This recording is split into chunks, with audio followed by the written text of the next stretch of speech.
ஆண்டவராகிய இயேசு கிறிஸ்துவின் பரிசுத்த நாமத்திற்கு கோடாகோடி ஸ்தோத்திரம் நன்றி செலுத்துகிறேன். இந்த நேரத்தில் ஆண்டவருடைய வார்த்தை பேச ஆண்டவர் கிருபை செய்திருக்கிறார். அதுக்காக அவருக்கு நன்றி செலுத்துகிறேன். நான் இன்றைக்கு பேசக்கூடிய தலைப்பு துணை செய்யும் கர்த்தர். அதுக்கு எடுத்துக்கொண்ட வசனம் சங்கீதம் 46:1. அதாவது தேவன் நமக்கு அடைக்கலமும் பலனும் ஆபத்து காலத்தில் அனுகூலமான துணையுமானவர் என்கிற அந்த வசனத்தின் அடிப்படையில் பேச போகிறேன். அதுக்கு முன்னால் ஒரு நிமிஷம் ஆண்டவரை நோக்கி பார்க்கலாம். எங்களை நேசிக்கிற எங்களை அன்புள்ள கர்த்தாவே, இந்த நேரத்தில் நீர் தந்த இந்த நல்ல கிருபைக்காக நன்றி அப்பா. நம்முடைய வார்த்தைகளை பேசுகிறதுக்கு நீர் கிருபை செய்திருக்கிறீர். நன்றி ஆண்டவரே. நீர் சொல்லியிருக்கிறீர் பரிசுத்த ஆவியானவர் உங்களிலிருந்து பேசுவார் அப்படின்னு. அதே போல் பரிசுத்த ஆவியானவர் என்னிலிருந்து பேச இயேசு நாமத்தினாலே வேண்டுகொள்கிறேன்.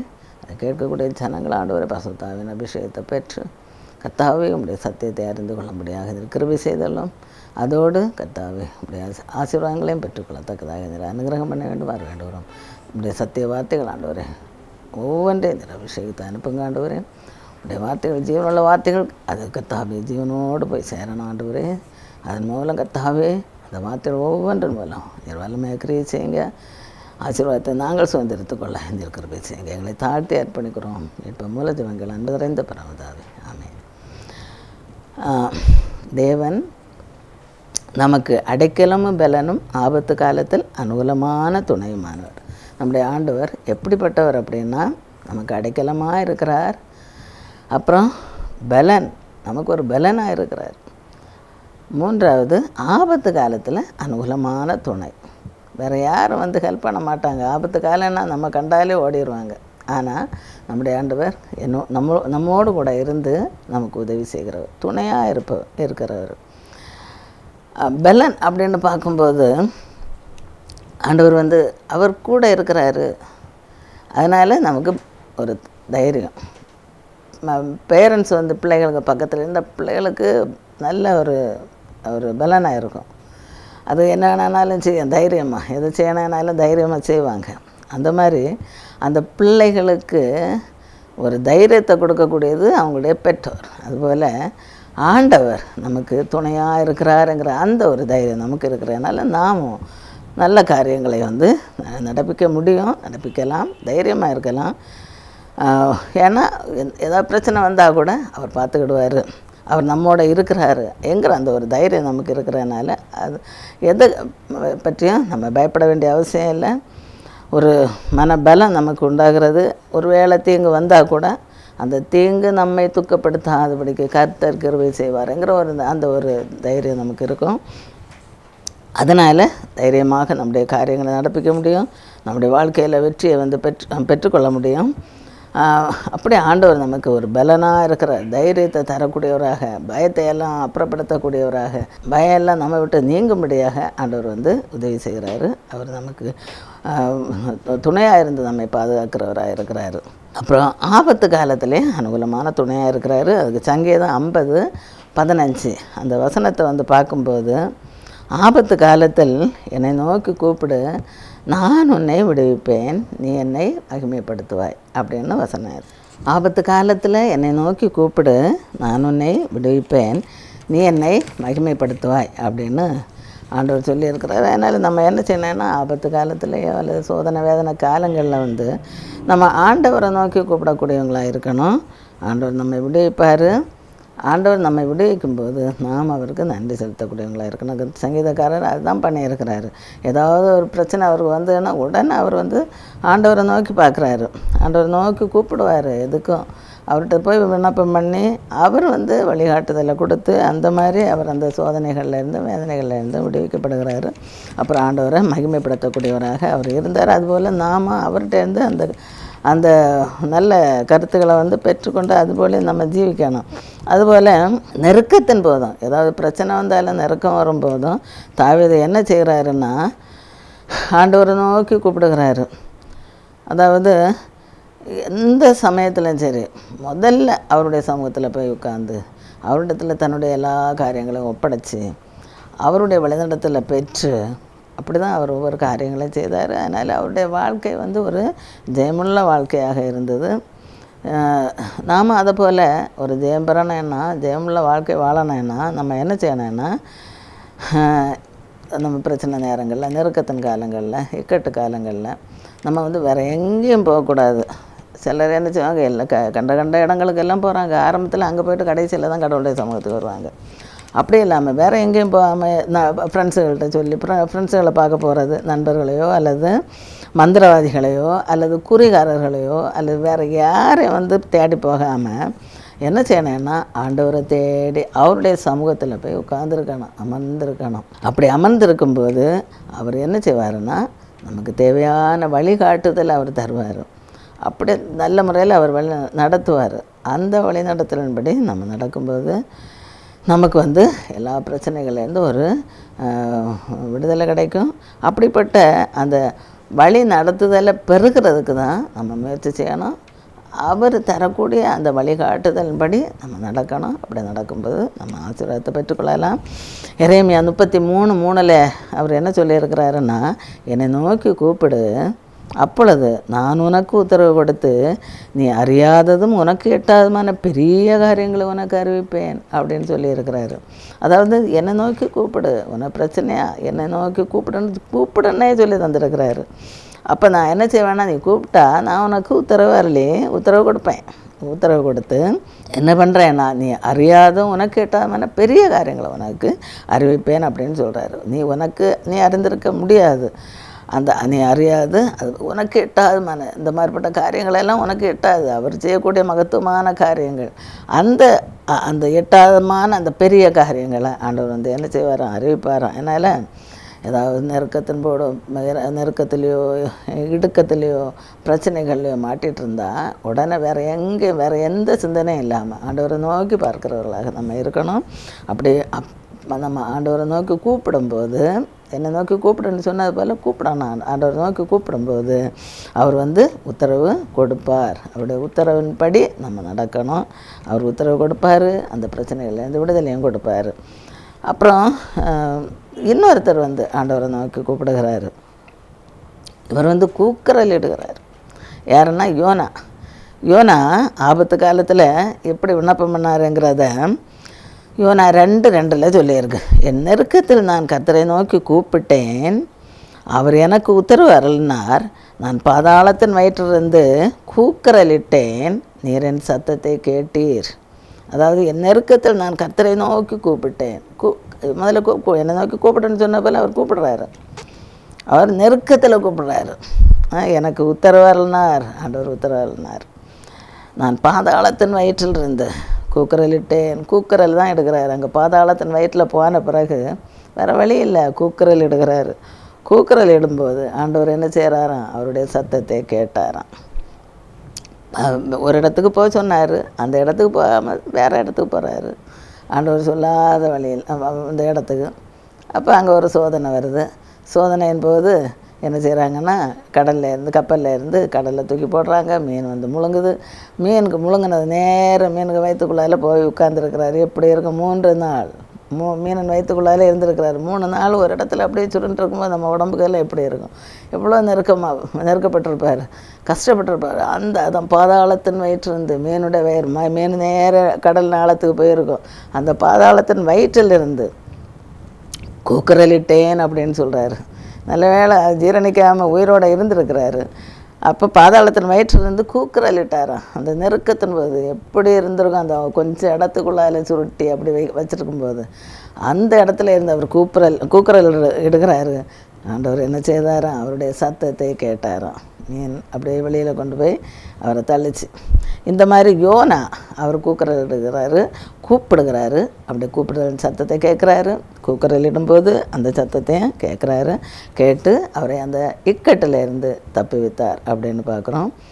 இந்த மாதிரி நெருக்கத்தின் போது ஆண்டவர் நோக்கி கூப்பிட சொன்னார். அதுபோல் கூப்பிடும்போது ஆண்டவர் விடுவிக்கிறாரு. அதுபோல் இந்த நெருக்கத்தில் அந்த யோனாவையும் ஆண்டவர் தப்பி வைக்கிறாரு, தாவீதையும் தப்பி வைக்கிறாரு. நாமும் இந்த மாதிரிப்பட்ட நெருக்க டைமில் வந்து நம்ம ஆண்டவரை நோக்கி கூப்பிடும்போது அவர் நம்மை விடுவிப்பார், தப்பி வைப்பார், காப்பாற்றுவார். இன்னொன்று எப்படி அவர் நம்மை காப்பாற்றுகிறார் அப்படின்னா, நம்முடைய சிறகுகள்னால் மூடி பாதுகாக்கிறாராம். அது சங்கீதம் 91:4 வந்து பார்க்கும்போது, அவர் தமது சிறகுகளாலே உன்னை மூடுவார், அவர் செட்டைகளின் கீழே அடைக்கலம் புகுவாய், அவருடைய சத்தியம் உனக்கு பரிசையும் கேடகமாகும். அதாவது சிறகுகளால் மூடி பாதுகாக்கிறாரு. எப்படி மூடி பாதுகாக்கிறாரு அப்படின்னா, கோழி என்ன செய்யணும்னா குஞ்சுகளை எல்லாம் அப்படியே மேய சொல்லி கொடுத்துட்டு அப்படியே மேய்ஞ்சிட்ருக்கோம். திடீர்னு ஒரு பருந்து வந்துச்சுதுன்னா உடனே என்ன செய்ய, அது ஒரு சவுண்டு விடும். அந்த சவுண்டை கேட்டதும் எல்லா குஞ்சுகளும் அதுக்கு பக்கத்தில் வந்துடும். வந்ததான் அது அப்படியே தன்னுடைய சிறகுகள்னால் மூடி வச்சிடும். மூடி கொஞ்ச நேரம் அப்படியே உட்காந்துருக்கும். அப்புறம் இது போன பிறகு தான் அதுகளை வெளியே விடும். அப்போ மூடி அப்போ அந்த இதுக்கு சிறகுகளுக்குள்ளால் இருக்கிறனால அந்த பருந்துக்கு இந்த சின்ன குஞ்சுகள் இருக்கிறது தெரியாது. அதனால் அந்த பருந்துகள் தப்பி வைக்கப்படுகிறது. அதாவது அந்த சத்துனுடைய கண்ணில் படாமல் அந்த மூடி அதுக்கு சிறகுக்குள்ளால் வச்சு பாதுகாக்கிறது. இதே போல் தான் நம்ம ஆண்டவர் என்ன செய்கிறாருன்னா, சத்துருவனுடைய கண்ணில் படாதபடிக்கு அவருடைய செட்டைகளின் கீழே மூடி மறைத்து பாதுகாக்கிறாரு. அதோட இப்படி செட்டைகளின் கீழே மூடி மறைத்து பாதுகாக்கிற மட்டும் இல்லாமல் அவர் தன்னுடைய கிருபையும் சத்தியத்தையும் அனுப்பி நம்மை பாதுகாக்கிறார். சிறைகளால் மூடி பாதுகாக்கிறாரு, அவருடைய கிருபையும் சத்தியத்தையும் அனுப்பி நம்மை பாதுகாக்கிறாரு. அதனால் இப்படி பாதுகாக்கக்கூடிய கர்த்தர் நெருக்கத்தின் போது கூப்பிடும்போது பாதுகாக்கிறாரு. அதுபோல் சத்ரு வந்தால் அந்த சத்துருடைய தாக்குதல்கள் நம்மை வந்து சேரக்கூடாது. சத்துரு நம்மை தாக்க விடாதபடிக்கு ஆண்டவர் அவருடைய சிறைகள்னால் மூடி, சத்துருடைய கண்ணில் படாமல் அவருடைய சிறைகள்னால் மூடி நம்மை வந்து பாதுகாக்கிறாரு. அந்த ரூத்து வாழ்க்கையில் வந்து பார்க்கும்போது ரூத்தை பற்றி போவாசி சொல்கிறாரு.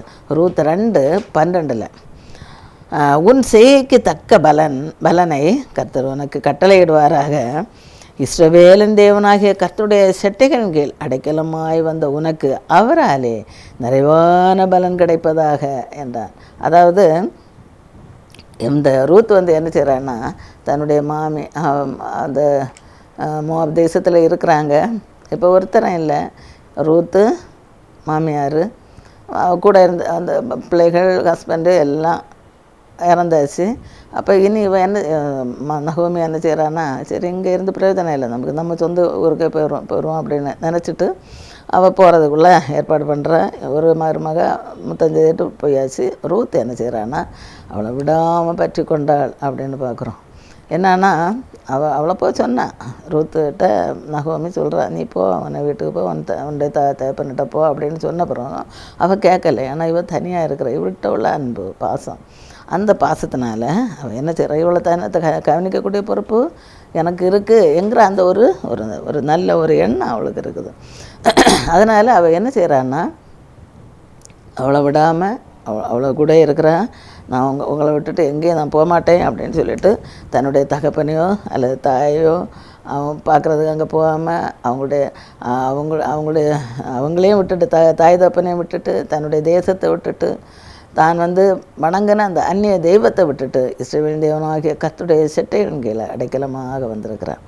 அப்படி வந்ததுனால இப்போ சொல்கிறாரு, நீ இப்படி வந்தியே, உன்னுடைய தாய் தகப்பனை எல்லாம் விட்டுட்டு உன்னுடைய நீ வணங்கக்கூடிய அந்த தெய்வத்தையும் விட்டுட்டு நீ இஸ்ரவேல் தேவனாகிய கர்த்தருடைய செட்டையின் கீழே வந்த இல்லையா, அதனால் அவரால் உனக்கு நிறைவான பலன் வந்து கிடைக்கும் அப்படின்னு கிடைப்பதாகன்னு சொல்லிட்டு ஆசீர்வதிக்கிறார். அந்த மாதிரி அந்த நிறைவான பலனை ரூத் வந்து பெற்றுக்கொண்டா. இது அவளுடைய செய்கைக்கு தக்க பலன். அதான் உன் செய்கைக்கு தக்க பலனை கர்த்தர் உனக்கு கட்டளையிடுவாராக. மாமியை கவனிக்கணுங்கிற அந்த சிந்தை, அதனால் கவனிக்கிறான், நல்ல முறையில் கவனிக்கிறான். அந்த கவனிக்க வேண்டிய அந்த சிந்தையினால் கவனிக்கிறதுனால அவருடைய நல்ல செய்கையினால் அந்த செய்கைக்கு தக்க பலனை ஆண்டவர் வந்து உனக்கு கட்டளையிடுவார். நீ அதை பெற்றுக்கொள்வான்னு சொல்கிறது போல் அவள் வந்து என்ன செய்கிறான்னா பெற்றுக்கொண்டா அப்படின்னு பார்க்குறோம். அந்த அந்நிய தெய்வத்தை வணங்குறதை விட்டுட்டு இஸ்ரவேல் தேவனாகிய கர்த்தரை சேவிக்கிறதுக்காக அவருடைய அந்த செட்டைகள் மறைவிலே வந்தா. அதனால் கர்த்தராலும் அவளுக்கு நிறைவான ஆசீர்வாதம் அவளுக்கு உண்டாகிறது. என்ன செய்கிறான்னா, போவாசை திருமணம் செய்கிறான். அப்புறம் இவன் வந்து ஓபேதை பெற்றான். ஓபேத் யாருன்னா ஈசாயனுடைய தகப்பனார். இந்த ஈசா யாருன்னா தாவீது ராஜாவினுடைய தகப்பன். அப்போ தாவீது ராஜாவுடைய தாத்தாவை இவ பெற்றிருக்கிறான்.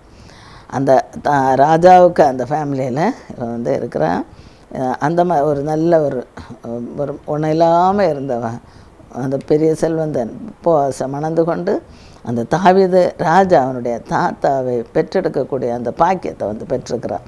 இந்த மாதிரி என்ன செய்கிறான்னா, ஆண்டவருடைய அவருடைய அந்த அந்நிய தெய்வ வழிபாட்டு எல்லாத்தையும் விட்டுட்டா, அவருடைய தேசத்தையும் விட்டுட்டா, அவருடைய தாய் தப்பனை விட்டுட்டா, அவங்களுடைய சொந்தக்காரர்களை விட்டுட்டா, எல்லாத்தையும் விட்டுட்டு நகோமிக்கு பின்னால் வந்து கர்த்தருடைய சிட்டையின் கீழே வந்ததுனால கர்த்தர் வந்து அவளை மிகவும் அதிகமாக ஆசீர்வதிக்கிறார் அப்படின்னு பார்க்குறோம்.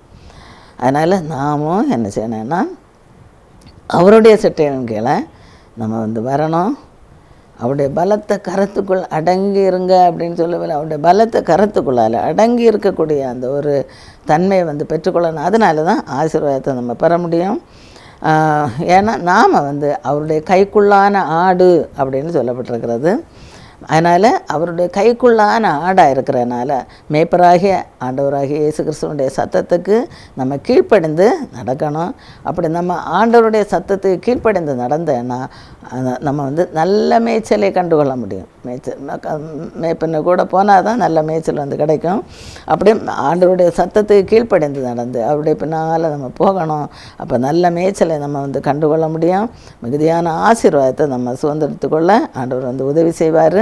இல்லை ஆண்டவருடைய சத்தத்துக்கு கீழ்ப்படியாமல் அவருடைய சத்தத்தை மறந்துக்க அதுக்கு செவி கொடுக்காமல் அப்படியே தாறுமாறா நம்ம இஷ்டத்துக்கு நம்ம போனோன்னா அந்த கீழ்ப்படியாத மேய்ப்பனுடைய சத்தத்தை கேட்காம போகிற அந்த ஆடு என்ன செய்யணும், முள்ளில் சிக்கி தவிக்கும்.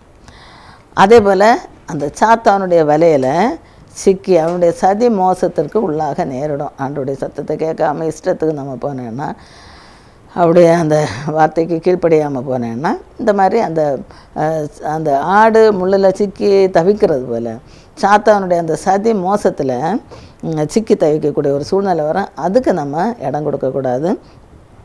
நம்ம வந்து ஆண்டவருடைய சத்தத்துக்கு கீழ்ப்படிந்து நடக்கணும். அவருடைய சத்தத்தை கேட்கிறவர்களாக நம்ம இருக்கணும். அப்படி இருக்கும்போது நிறைவான பலனை அந்த ரூத்து பெற்றது போல் நாம் நிறைவான பலனை நம்ம வந்து பெற்றுக்கொள்ள முடியும். அவருடைய சிட்டைகள் மறைவில் இருக்கும்போது அவருடைய சிட்டைகளை விட்டு வெளியே போயிடக்கூடாது. வெளியே போனால் சத்துருடைய கண்ணில் நம்ம வந்து பட நேரிடும். அதனால் ஏன்னா சத்துரு வந்தாலே நம்ம மூடி பாதுகாக்கிறதுக்கு அவர் வல்லவர் பாதுகாத்துக்கிடுவார். அந்த சத்துருடைய வலையில் நம்ம சிக்கிக்கொள்ளாது பிடிக்க, நம்முடைய கால் சிக்கிக்கொள்ளாது பிடிக்க அவர் பாதுகாப்பார். அதனால் அவர் பாதுகாத்து நடத்துறதுக்கு அவருடைய சத்தத்தை கேட்டு நம்ம நடக்கணும். அப்போ முள்ளிலையும் சிக்க மாட்டோம், பிரச்சனைகள்லேயும் மாட்ட மாட்டோம், சத்துருடைய சதி மோசத்திற்கும் நம்ம ஆளாக மாட்டோம். நம்ம வந்து பாதுகாப்பாக நடத்துவார். ஆசீர்வாதத்தை பெற்றுக்கொள்ளக்கூடிய அந்த வழியில் நம்ம நடத்தி ஆசீர்வாதத்தை சுதந்திரத்துக்குள்ள கிருபை செய்வார்.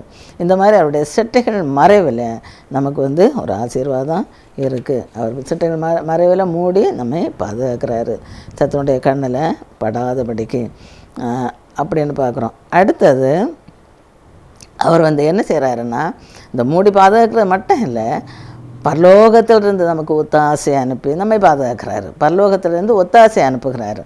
அது என்ன ஒத்தாசைங்கிறத சங்கீதம் 57:3 பார்க்குறோம். என்னை விழுங்க பார்க்கிறவன் என்னை நிந்திக்கையில் அவர் பரலோகத்திலிருந்து ஒத்தாசை அனுப்பி என்னை ரட்சிப்பார். தேவன் தமது கிருபையையும் தமது சத்தியத்தையும் அனுப்புவார். அதாவது என்னை விழுங்க பார்க்கிறவன், சத்துரு விழுங்க தான் பார்ப்பான். சத்துரு கர்ச்சிக்கிற சிங்கம் போல எவனை விழுங்கலாமோ என்று வகை தேடி சுற்றி தருகிறான். அதனால் அப்படிப்பட்ட அந்த சத்ரு என்ன செய்கிறான்னா விழுங்க பார்ப்பான். விழுங்க பார்க்கும்போது அவனை அப்படி விழுங்க பார்க்கும்போதும் நிந்திக்கும் போதும் அவர் என்ன செய்வாராம், அவருடைய சிட்டைகள் மரவில் இருக்கிறவங்கள என்ன செய்கிறார், பாதுகாக்கிறாரு. பரலோகத்திலிருந்து ஒத்தாசை அனுப்பி என்னை ரட்சிப்பார் அப்படின்றது. பரலோகத்திலிருந்து ஒத்தாசை அனுப்புவார். அப்புறம் தமது கிருபையும் சத்தியத்தையும் அவர் வந்து அனுப்புவார். கிருபை அவருடைய கிருபையினால் பாதுகாக்கிறார். பரலோகத்திலிருந்து ஒத்தாசை அனுப்புகிறாரு. இல்லைன்னா நம்ம அதுக்கு தகுதியாக இல்லை. தகுதி இல்லாத நமக்கு அவருடைய கிருபையை நமக்கு தந்து நம்மை பாதுகாக்கிறாரு.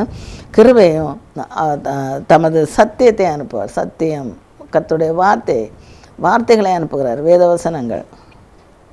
அந்த வார்த்தைகளை அனுப்பி அது பரலோகத்திலிருந்து அனுப்புகிறாரு. வார்த்தையும் கிருபையும் அனுப்பி நம்மை வந்து பாதுகாக்கிறாரு. அவருடைய சத்தியம் நமக்கு பரிசையும் கேடகமாக இருக்கிறதா. அவருடைய வேத வசனங்கள் நமக்கு எப்படி இருக்குன்னா பரிசையும் கேடகமாக இருக்கிறது. ஒரு கேடகம் போல் இருக்குது, நம்மை பாதுகாக்கக்கூடிய, நம்மை மூடி பாதுகாக்கக்கூடிய ஒரு கேடகம் போல் அவருடைய சத்தியம் நமக்கு இருக்குது. அதனால் அவருடைய வார்த்தைகளை, அவருடைய சத்திய வேத வசனங்களை நம்ம என்ன செய்யணும்னா படித்து அதை தியானித்து அதை நம்முடைய இருதயத்தில் பதித்து அதை நம்ம அதன்படி நம்ம வாழும்போது அது ஒரு பாதுகாப்பு கவசம் போல் செயல்பட்டு நம்மை பாதுகாக்கும். அது மட்டும் இல்லாமல், பாதுகாக்கிறது மட்டும் இல்லாமல் அந்த வேத வசனங்கள் நமக்கு என்ன செய்கிறேன்னா அந்த சத்துரு சாத்தானை வீழ்த்துறது, அதை எதிர்த்து நிற்கிறதுக்குள்ள பலனை தரும். அந்த வார்த்தைகள் சத்துரு சாத்தானை எதிர்த்து நிற்கவும் சத்துருவை வீழ்த்தவும் நமக்கு ஒரு ஆயுதமாக அது செயல்பட்டு நம்ம பாதுகாக்கும். அவருடைய வார்த்தைகள் அவ்வளோ வல்லமை உள்ளதாக இருக்குது. அந்த சத்திய வார்த்தைகள் அல்லது வேத வசனங்கள், வேத வார்த்தைகள் அந்த சத்துருவை துரத்தி அடிக்கக்கூடிய அந்த சக்தியை நமக்கு தருகிறது. அதை எதிர்க்கவும் அதை வீழ்த்தவும் உதவக்கூடிய, நமக்கு பாதுகாப்பு கவசமாக மட்டும் இல்லை அந்த வார்த்தைகள் இருக்குது, எதிர்க்கிறதுக்கு உதவக்கூடியதாக இருக்குது. அதுபோல் சத்துருவை வீழ்த்த உதவக்கூடிய ஒரு ஆயுதமாகவும் நமக்கு அது இருக்குது. அதனால் அதை உறுதியாக நம்ம பிடிச்சுக்கிடணும் அந்த வார்த்தைகளை.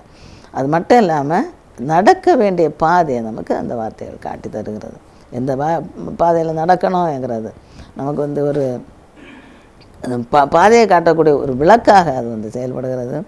பாதைக்கு வெளிச்சமாகவும் கால்களுக்கு தீபமாகவும் அது செயல்படுகிறது. அதனால் அந்த வார்த்தைகள் நமக்கு ரொம்ப ரொம்ப அவசியம். அதை உறுதியாக பற்றி கொள்ளணும், அது படிக்கணும். வேத வார்த்தைகளை படிக்கணும், படித்து தியானித்து இருதயத்தில் பதித்துக்கொள்ளணும். அந்த வார்த்தையின்படி நம்ம கற்றுக்கொள்ளணும், வாழணும். ஆண்டவர் என்ன சொல்கிறார், உண்மையில் என் கண்ணை வைத்து உன் ஆலோசனை சொல்லுவேன் அப்படின்னு ஒரு வார்த்தை சொல்லியிருக்கு. உண்மையில் என் கண்ணை வைத்து உனக்கு ஆலோசனை சொல்லுவேன். அப்படி கண்ணை வச்சு சத்துரு அப்படியே தாக்குறதுக்கு வரான், அது ஆண்டவரே தெரியும். அப்படி தாக்க வரான், பாதுகாக்கணும் அப்படின்னு உள்ள இதில் ஆண்டவர் நம்ம பாதுகாக்கிறாரு. அப்போ அந்த சத்துரு தாக்காத வண்ணம் அவர் பாதுகாக்கிறாரு. எப்படின்னா, உண்மையிலே என் கண்ணை வைத்து உனக்கு ஆலோசனை சொல்லுவேன். ஆலோசனை சொல்லும்போது நீ அதை கேட்டு நடந்தியன்னா அந்த சத்துனுடைய தாக்குதல்லேருந்து நீ இப்போ தப்பி வைக்கப்படுவாய் அப்படின்னு அந்த மாதிரி ஆலோசனை தரக்கூடியதாக கர்த்தருடைய வார்த்தைகள் இருக்குது. கர்த்தருக்கு கீழ்ப்பணிந்து நடக்கும்போது நம்ம என்ன செய்வோம்னா பாவம் செய்யாதபடிக்கு தப்பி வைக்கப்படுவோம். ஆண்டவர் சில வார்த்தைகளை அனுப்புவார், வேத வசனங்களை எப்படியாவது அனுப்புவார். அது மனுஷர்கள் மூலமோ அல்லது டிவி மூலமோ ரேடியோ மூலமோ இல்லை வேறு எங்கே இருந்தாவது வரும் வார்த்தைகள், காற்றிலேயோ வரும். அப்படி வரும்போது என்ன வார்த்தைகள் வரும், உன் அக்கிரமத்தை உன்னை விட்டு அகற்று அப்படின்னு ஆண்டவர் சொல்கிறாரு.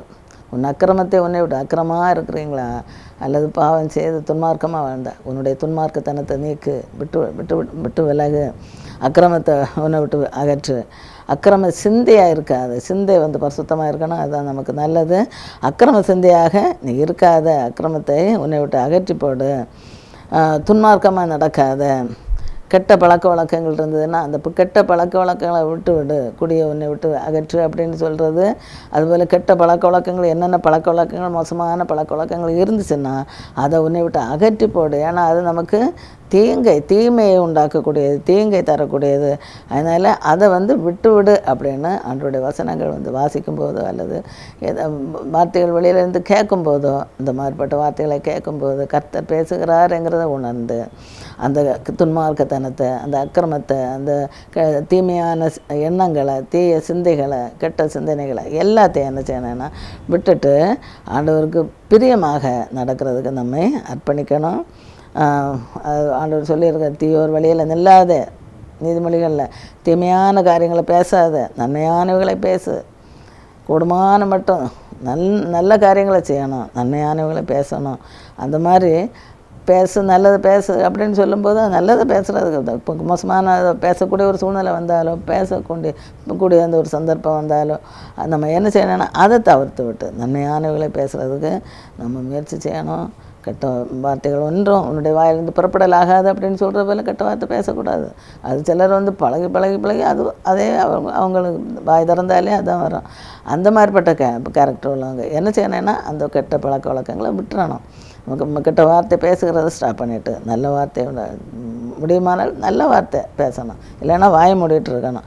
அந்த மாதிரி ஆண்டவருக்கு பிரியமாக நடக்கிறதுக்கு நம்ம ட்ரை பண்ணணும். அப்படி ட்ரை பண்ணும்போது நமக்கு என்ன செய்வாருன்னா ஆண்டவர் விடுதலையை தருவார், மீட்பை தருவார், ரட்சிப்பை தருவார். முயற்சி செய்யும்போது, முயன்றால் முடியாது ஒன்றுமில்லை. நம்ம முயற்சி செய்யணும்.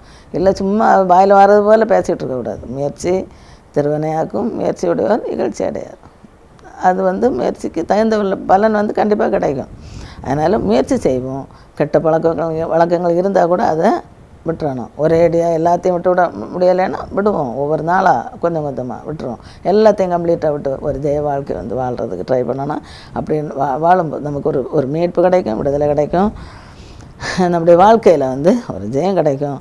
அதாவது இந்த உலகத்தில் இருக்கிறது என்ன, உலகம், மாமிசம், பிசாசு, இந்த மாதிரிப்பட்ட காரியங்கள்னால நமக்கு அடிக்கடி தொந்தரவுகள் வரலாம். அப்படி வரும்போது நம்ம அதை ஜெயிக்க, உலகத்தையும் மாம்சத்தையும் பிசாசையும் ஜெயிக்கக்கூடிய அந்த பலனை ஆண்டவர் தம்முடைய வார்த்தைகள் மூலம் தருவார். அந்த வார்த்தைகளை பிடிச்சிக்கிடணும். அப்படி வார்த்தைகளை பிடிச்சி அந்த வார்த்தைகளை வச்சு நம்ம ஜெயம் பெறும்போது நம்முடைய வாழ்க்கை ஜெயமாக அமையும். அப்படிப்பட்ட ஒரு வாழ்க்கை வாழ நம்ம அர்ப்பணிக்கணும். வாழ்க்கையில் ஜெயவாழ்வு வாழ நமக்கு ஆண்டவர் உதவி செய்வார். நாமும் முயற்சி செய்யணும். நாமும் முயற்சி செய்து ஆண்டவருடைய ஒத்தாசையோடு ஜெயவாழ்வு வாழ்வோம். அடுத்தது ஆண்டவர் ஜெயம் கொடுக்கிற தேவன் அப்படின்னு பார்க்குறோம். ஜெயந்தர வல்லவர், ஜெயம் கொடுக்கிற தேவனுக்கு ஸ்தோத்திரம் அப்படின்னு வசனம் இருக்குது. ஜெயம் கொடுக்குற கர்த்தர், ஜெயந்தர வல்லவர். எந்த இதில் ஜெயம் வேணுமோ ஆண்டவர்கிட்ட போகும்போது, ஆண்டவர்கிட்ட கேட்கும்போது அவர் ஜெயம் தருவார். ஜெயந்தர வல்லவராக இருக்கிறாரு. அவர் சேனைகளுடைய கர்த்தர் என்கிறது அவருடைய நாமம். வாழ்க்கையில் பிரச்சனையா, அதுலேருந்து ஒரு ஜெயம் வேணுமா, அதுலேயும் ஜெயம் தருவார். ஏன்னா அவர் சேனைகளுடைய கர்த்தர், இஸ்ரவேலின் தேவன், யாக்கோபின் தேவன். இஸ்ரவேலின் தேவன் இஸ்ரவேலை காக்கிறவர், உறங்குவதும் இல்லை தூங்குறதும் இல்லை அப்படின்றது. அவர் உறங்காமல் தூங்காமல் நம்ம பாதுகாத்து நடத்துகிறவர். நம்மையும் இஸ்ரவேலை பாதுகாத்தவர், நம்மளையும் அப்படி தான் பாதுகாத்து நடத்துகிறவர். உறங்காமல் தூங்காமல் பாதுகாக்கிறாரு. பிசாசனுடைய தாக்குதலுக்கு, அது தாக்குதல் நம்மை சேதப்படுத்தாதபடிக்கு, பிசாசு நம்ம தாக்க விடாதபடிக்கு அவர் உண்மையில் என் கண்ணை வைத்து ஒன்று ஆலோசனை சொல்லி நடத்துவேன்னு சொல்கிறது போல் கண்ணை வச்சு பாதுகாத்துட்ருக்கிறார். பிசாசு தாக்க விடாதபடிக்கு நம்மை பாதுகாத்து நடத்துவார். அந்த பிசாசனுடைய தந்திரங்கள், அவனுடைய மந்திரங்கள், அவனுடைய என்ன திட்டங்கள் எல்லாவற்றுக்கும் விலைக்கு அவர் பாதுகாப்பார். வில்லை ஒடித்து ஈட்டியை முறித்து ரதங்களை நெருப்பினால் சுட்டெரிப்பார்ன்றிருக்கு. பிசாசுடைய வில்லை என்ன செய்வாருன்னா ஒடிச்சு ஈட்டியை முறித்து ரதங்களை, பிசாசுடைய ரதங்கள் என்னென்ன பிரச்சனைகள் எந்த உருவத்தில் வந்தாலும் சரி அதையெல்லாம் நெருப்பினால் சுட்டெரித்து போடுவார். எல்லா தீங்குக்கும் விலைக்கு நம்ம என்ன செய்வாருன்னா பாதுகாப்பார், விலைக்கு காத்துக்கொள்வார். சாத்தனுடைய அக்கனி அஸ்திரங்களை எல்லாம் என்ன செய்வார்னா அவிந்து போகும்படி செய்வார். அந்த அக்கனி அஸ்திரங்கள் இங்கே வருமுனாலே அதை அணைஞ்சு போகும்படி செய்வார். அது நம்ம சேதப்படுத்தாதபடிக்கு அவர் பாதுகாத்துக்கிடுவார். நம்ம என்ன செய்யணும்னா நம்மள இருக்கக்கூடிய அந்த சத்துனுடைய அந்த கெட்ட சிந்தனைகள், சாத்தானுடைய எண்ணம், கெட்ட சிந்தனைகள், கெட்ட குணங்கள், இதெல்லாம் நம்மகிட்ட வராதபடிக்கு நம்ம முயற்சி செய்யணும். நம்ம பாதுகாத்துக்கிடணும். நம்ம அப்படியே முயற்சி செய்யும்போது ஆண்டவர் நமக்கு உதவி செய்து அந்த கெட்ட குணங்களை எல்லாத்தையும் நம்ம விட்டு அகற்றி போடுவார். கெட்ட சிந்தனைகளையும் கெட்ட செயல்களையும் நம்ம அண்டாதபடிக்கு அவர் பாதுகாத்து நம்ம ஒரு ஜெயவாழ்வு வாழ அவர் உதவி செய்வார். அதனால் அவரை நம்பி அவரை சார்ந்து கொள்ளணும். அது நம்முடைய வேலை. ஏன்னா அவரை நம்பினோர் மாண்டதில்லை, அவரை நம்பி விற்கப்பட்டு போகாதிருந்தார்கள். விசுவாசம், அவர்கிட்ட உள்ள விசுவாசம், அந்த அதாவது விசுவாசம் உலகத்தை ஜெயிக்கக்கூடிய ஜெயம் அப்படின்னு பார்க்குறோம். உலகத்தில் எந்த சோதனை வந்தாலும் அந்த சோதனைகளை எல்லாம் ஜெயிக்கிறதுக்கு அதுக்கு பலனாக இருக்கக்கூடியது நம்முடைய விசுவாசம். அதாவது விசுவாசமே உலகத்தை ஜெயிக்கக்கூடிய ஜெயம் அப்படின்னு வசனத்தில் சொல்லியிருக்கு. அதனால் ஆண்டவரை விசுவாசிக்கணும், அவரை நம்பணும், அவருடைய வார்த்தைகளை கேட்கணும், அதை மனசுக்குள்ளால் பேச்சுக்கிடணும், அந்த வார்த்தைகளின்படி நம்ம நடக்கணும், நடந்து அவருடைய ஆசீர்வாதத்தை பெற்றுக்கொள்கிறவர்களாக இருக்கணும். கீழ்ப்படிந்து நடக்க அர்ப்பணிக்கணும். அர்ப்பணித்து அப்படி நம்ம வாழும்போது தான் நம்ம ஆசீர்வாதத்தை பெற்றுக்கொள்ள முடியும். மரியாதை என்ன செய்தாலாம், தன்னை விட்டு எடுபட நல்ல பங்கை தெரிந்து கொண்டாள் அப்படின்னு அவளை பற்றி ஆண்டவரையே சாட்சி சொன்னார். அவள் என்ன நல்ல பங்கு, ஆண்டவருடைய பாதத்தில் உட்காந்து அவருடைய வாயிலிருந்து புறப்படக்கூடிய கிருபையுள்ள வார்த்தைகளை கேட்குறதுக்கு ஆசையாக இருந்தாலாம். ஆசையாக இருந்தவள் கேட்குறா. அதே போல் நாம் அவருடைய பாதத்தில் உட்காந்து அவருடைய வாயிலிருந்து புறப்படக்கூடிய அந்த வார்த்தைகளை, கிருபையுள்ள வார்த்தைகளை நம்ம கேட்குறதுக்கு ஆசையாக இருக்கணும். அதை கேட்கணும். கேட்டு நம்ம அதன்படி நம்ம ஜீவிக்கிறவர்களாக நம்ம இருக்கணும். அப்படி வாழும்போது கர்த்தருடைய ஆசீர்வாதத்தை பெற்றுக்கொள்ளக்கூடியவர்களாக இருப்போம். நமக்கு வாழ்க்கையில் என்னென்ன தேவையோ அந்த தேவைகளை ஆண்டவர் பூர்த்தி செய்வார். நமக்கு வாழ்க்கையில் முன்னேறதுக்கு ஆசீர்வாதத்துக்கு தடையாக இருக்கக்கூடிய எல்லா தடைகளையும் அவர் நீக்கி விடுவார். தடைகளை நீக்குகிறவர் உங்களுக்கு முன் செல்லுகிறார் அப்படின்னு ஒரு வசனம் இருக்குது. அப்போ முன் சென்று எல்லா தடைகளையும் நீக்கி நம்ம ஆசீர்வதிப்பார். தடைகள் வாழ்க்கையில் ஏதாவது வேலை வாய்ப்புக்காக தடைகள் இருந்ததா இல்லை ஆண்டவருடைய சமூகத்தில் போய் நம்ம கேட்கும்போது, அல்லது நமக்கு வாழ்க்கையில் ஆசீர்வாதத்தை பெறுகிறதுக்கு வேறு என்னென்ன ஆசீர்வாதங்கள் உண்டோ அந்த ஆசீர்வாதங்களை பெறுகிறதுக்கு என்னென்ன தடைகள் இருக்குதோ அந்த தடைகளை எல்லாம் என்ன செய்யணும்னா நீக்கணும். நீக்கிறதுக்கு நம்ம முயற்சி செய்யணும், நாம் முயற்சி செய்யணும். ஆண்டவரிடத்தில் ஒப்படைக்கணும். ஆண்டவரே எனக்கு முடியலை, நீர் அதை பொறுப்படுத்தி நடத்துங்க, நீ தடைகளை எல்லாம் நீக்கி தாருங்க அப்படின்னு ஆண்டவருடைய சமூகத்தில் போய் சொல்லும்போது ஆண்டவர் தடைகளை நீக்கி முன் சென்று தடைகளை நீக்கி நம்ம ஆசீர்வதிக்க வல்லவராக இருக்கிறாரு. அவர் வழி இல்லாத இடத்துல வழியை உண்டாக்கி கொடுத்தவர். நல்லா தெரியும். செங்கடலில் வழி உண்டாக முடியுமா? ஆனால் அந்த செங்கடலை பிளந்து வழியை உண்டாக்கி கொடுத்தவர். வனாந்தரத்தில் அவர் இஸ்ரேல் ஜனங்களை நடத்தும்போது அங்கே வழியை உண்டாக்கி கொடுத்தாரு. யோர்தான் குறுக்க வந்ததா தடைகளை, அந்த தடையை நீக்குகிறாரு. யோர்தானை பின்னிட்டு போக பண்ணி வழியை அவர் அந்த இஸ்ரேல் ஜனங்களுக்கு வழியை உண்டாக்கி கொடுத்து அவங்க அந்த கரையில் போகும்படி செய்தார். அந்த மாதிரி அவரால் கூடாத காரியம் ஒன்றுமே இல்லை. அதாவது நம்ம ஒரு வேளை நினைக்கலாம், இது எப்படி, இதெல்லாம் முடியுமா, இது எப்படி ஆகும், இந்த காரியங்களை நம்ம செய்ய முடியுமா, அப்படி இந்த பிரச்சனை பயங்கரமாக இருக்குது, இதை எப்படி தீர்க்கிறது, இந்த பிரச்சனைக்கு தீர்வு உண்டாகுமா அப்படின்னு சொல்லிட்டு நம்ம என்ன செய்யலாம், இதை எப்படி சமாளிக்கிறன்னு திணறிட்டு இருக்கலாம். ஆனால் ஆண்டவருக்கு அது லேசான காரியம், ஈஸியான காரியம், தேவனால் கூடாத காரியம் ஒன்றுமில்லை. எந்த எப்பேற்பட்ட பிரச்சனை இருந்தாலும் அது ஒரு நொடியில் அதை நீக்கி அந்த பிரச்சனைகள்லேருந்து விடுதலை தர ஆண்டவர் வல்லவராக இருக்கிறாரு. அவரை நம்ம உறுதியை பற்றி கொள்ளணும். நம்ம செய்ய வேண்டியதை நம்ம செய்யணும். அப்படி செய்யும்போது ஆண்டவர் அவர் செய்ய வேண்டியதை அவர் செய்வார். அவரை உறுதியை பற்றி கொள்ளும்போது எப்போ ஏற்பட்ட பிரச்சனைகளையும் எப்போ ஏற்பட்ட கஷ்டங்களையும் நஷ்டங்களையும் அவர் தீர்த்து அந்த பிரச்சனைகள்லேருந்து ஒரு விடுதலையை தருவார். எப்படி சமாளிக்கிறேன்னு நினச்சிட்டு இருந்து அப்படியே சோர்ந்து போகாதபடிக்கு ஆண்டவர்கிட்ட ஒப்படைக்கும்போது அவர் அந்த பிரச்சனையிலேருந்து பிரச்சனையை சமாளிக்கிறதுக்குள்ளே அந்த ஒத்தாசையை செய்வார், உதவி செய்வார், தடைகளை எல்லாம் நீக்கி ஆசீர்வதிக்கிறதுக்கு அவர் வல்லவர், ஆசீர்வதிப்பார். அதனால் அவரை நம்பி அவரை உறுதியாக பற்றிக்கொள்வோம். அப்படி பற்றிக்கொள்ளும்போது அவர் நம்மை கண்டிப்பாக விடுவிப்பார். வழியில்லாத இடத்துல வழியே உண்டாக்கி தருவார். நம்மளால் முடியாத காரியம், இது நம்மளால் முடியாது அப்படின்றது நிறைய காரியங்கள், அது இது முடியாது, சரி ஆண்டவரே நீர் பார்த்துக்கிடுங்க அப்படின்னு சொல்லிட்டு ஒப்படைக்கும்போது கர்த்தர் அந்த காரியங்களை அவர் செய்கிறதுக்கு உதவி செய்வார். அந்த காரியங்களை அவர் பார்த்துக்கிடுவார். நம்மை பாதுகாத்து நடத்துகிறவர் நம்முடைய ஆண்டவராகிய கர்த்தர். அவர் சொல்லியிருக்கிறாரு, நான் உன்னை விட்டு விலகுவதும் இல்லை, உன்னை கைவிடுவதும் இல்லை அப்படின்னு சொல்லியிருக்கிறார். அந்த மாதிரி சொல்லியிருக்கிறனால அவர் வாக்கு மாறாத கர்த்தர், பொய் பேசுகிறவர் அல்ல. பொய் பேசுகிறதுக்கு அவர் மனுஷன் அல்ல அப்படின்னா இருக்குது. மனுஷன் இல்லை இவர் கர்த்தர். அவர் சொல்கிறபடி அவர் செய்வார். நான் உன்னை விட்டு விலகுவதும் இல்லை, உன்னை கைவிடுவதும் இல்லைன்னு சொன்ன போல் அவர் விலகவும் மாட்டார், கைவிடவும் மாட்டார்.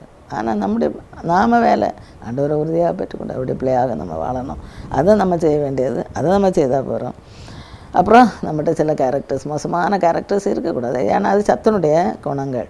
சத்துனுடைய குணம் பொறாமை, போட்டி, வஞ்சகம், சூது, அப்புறம் கோபம், எரிச்சல், கசப்பு அது மோசமான காரியம். இந்த மாதிரிப்பட்ட அந்த கெட்ட அந்த சாத்தானுடைய ஐட்டம்ஸ் நம்மகிட்ட இருந்துன்னா அதை எல்லாம் ஒன்றுனா என்ன செய்யணும், வெளியே தள்ளணும். மொத்தமாக தள்ள முடியலை. என்னாலும் ஒன்றுண்ணா இது எனக்கு இந்த கசப்பு என்கிட்ட இருக்குது, இந்த கசப்பை ஆண்டவரே நீர் வெளியே தள்ள உதவி செய்யுங்க அப்படின்னு சொல்லும்போது ஆண்டவர் வெளியே தள்ளுவார், தள்ளிடுவார். அங்கே ஒரு அன்பை கட்டளையிடுவார், ஒரு ஐக்கியத்தை கட்டளையிடுவார். கசப்பு நீங்கள் ஆண்டவர் உதவி செய்வார். அதுபோல் பொறாமை, எரிச்சல் இதெல்லாம் வரக்கூடாது. அந்த மாதிரிப்பட்ட இந்த தீய எண்ணங்கள், சாத்தானுடைய எண்ணங்கள் எல்லாம் அதையெல்லாம் அகற்றுறதுக்கு நமக்கு முடியலைன்னா ஆண்டவர் எனக்கு முடியலை, நீர் எனக்கு உதவி செய்யுங்க அப்படின்னு கேட்கும்போது ஆண்டவர் உதவி செய்வார். அவருடைய பலனை நம்ம பெற்றுக்கொள்ளும், அது ஜெயிக்க உதவி செய்வார்.